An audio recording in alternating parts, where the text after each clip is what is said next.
Hi, 5th and 6th grade. So we are still looking at Renaissance art, and we're going to be working on finishing up our winter tree silhouette. So I thought it would be helpful for me to make a video for you so you can watch the step-by-step process. So I'm going to pause my camera and turn it to where you can see what I'm doing. So we talked about the importance of here, near, and far. Here is your foreground. Near is your middle ground and far is your background. So we divided our paper into 3 sections, and we wanted to paint the back, the far first, and we wanted to do that with a wet on wet technique. So we wet our paper with water first, and then we created a beautiful sunset. So I'm going to take some yellow, and then I'm going to go into some orange. And you notice how it just blooms when you touch it. I'm going to get some magenta, and then maybe some brighter red, and finally finish it up with some purple. Okay. So once the sky is done, we have an area here that we're going to say is a little bit of the snowy ground where the sun has glinted a few colors onto the snow. So we don't want too many of these colors. We want a little bit of them to show, but we don't want a ton. So this is the near, and then the here is where we have rolling hills and some of the colors where we can say the sun is really picking up onto these hills. So we're going to paint the hills, the rolling hills.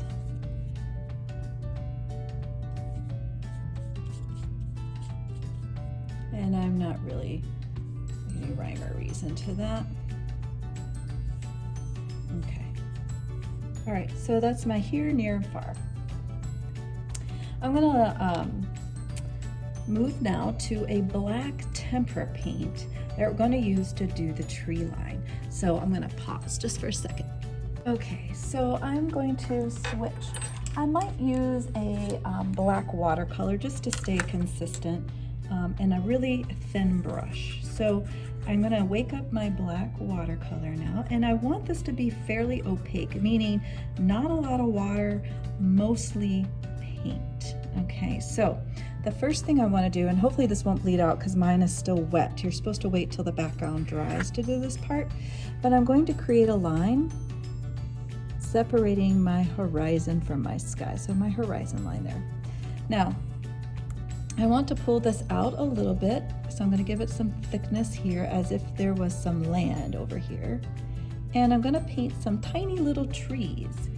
And you can just pull these up.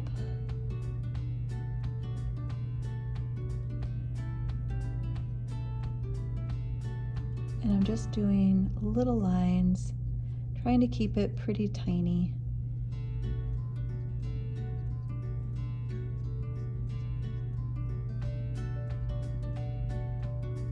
As if these were trees in the background. Now we talked about a silhouette in class being because the sun is behind the object. So therefore the objects are all black because there's no light hitting the objects for us to discern color. We talked about how we need light in order to see color, the physics of light. So we only see objects as being black. Now down here, I'm going to do another line coming across this part. Need a little more water.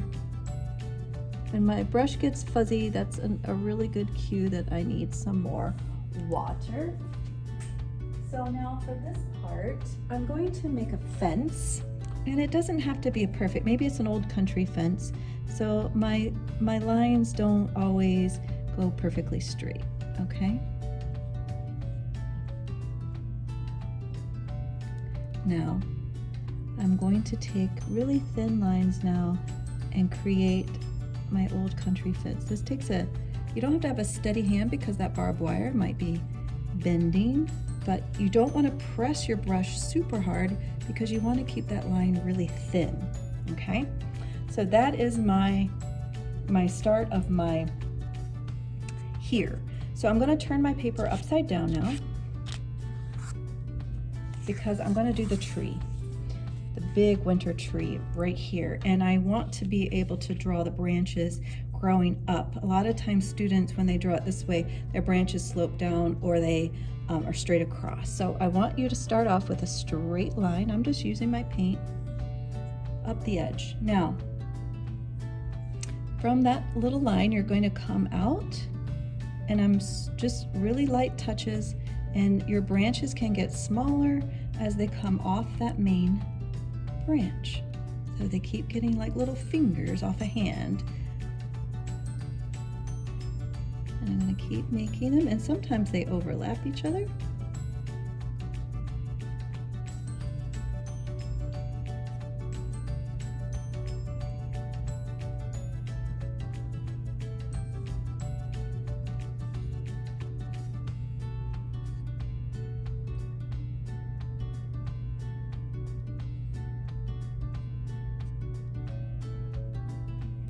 Now, I want to make sure my base is more than just a straight line. So here's where I come on either side and come up, getting narrower as I go. So this is going to eventually be the trunk of my tree. And then I fill in this part.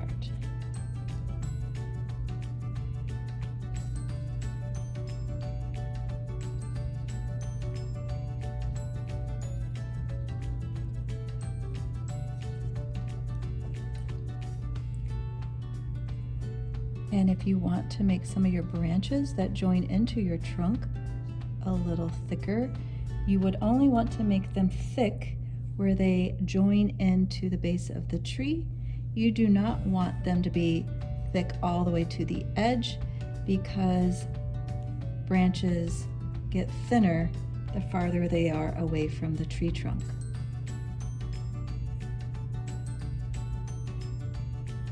Okay. So I'm going to turn this around and look at it, see if I need to add anything else. So it looks like I need some more at the top. This looks a little thin, so I'm going to come back up here and I'm going to add just a few more.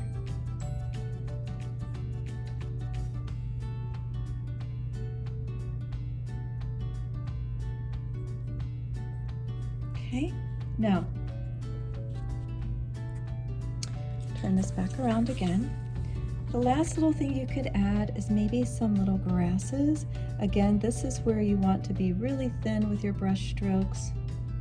You don't want a lot of, you can add some little things by the fence, something by the tree here,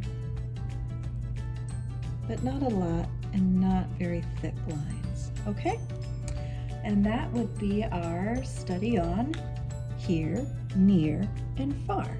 How Renaissance artists create depth, atmospheric depth.